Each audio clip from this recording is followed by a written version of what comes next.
అటుకుల పరోటా తయారు చేసుకోవడానికి కావలసిన పదార్థాలు: ముడి అటుకులు, మల్టీగ్రెయిన్ పిండి, ఉడకపెట్టిన బంగాళదుంప, ఒరిగానో, చిల్లీ ఫ్లేక్స్, పచ్చిమిర్చి ముక్కలు, సైంధవ లవణం, జీలకర్ర. ముడి అటుకుల పరోటా తయారు చేసుకునే విధానం: ముందుగా ఒక మిక్సింగ్ బౌల్ తీసుకొని అందులో తడిపిన ముడి అటుకులు, ముందుగా ఉడికించిన బంగాళదుంపలు వేసి మెత్తగా కలుపుకోవాలి.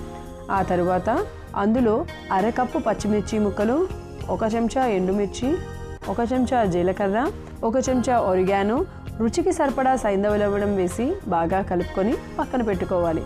ఇప్పుడు స్టవ్ వెలిగించి పాన్ పెట్టుకొని వేడి చేసుకోవాలి.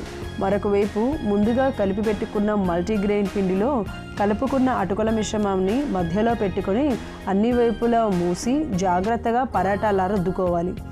వేడైన పాన్ మీద నెయ్యి రాసుకొని చేసుకున్న పరాటాలను 2 వైపులా తిప్పుకుంటూ చక్కగా కాల్చుకొని ప్లేట్లోకి తీసుకుంటే అధిక కఫాన్ని తగ్గించి శరీరానికి ఔషధంలా పనిచేస్తూ బలం, ఆరోగ్యాన్ని అందించే ముడి అటుకుల పరోటా రెడీ.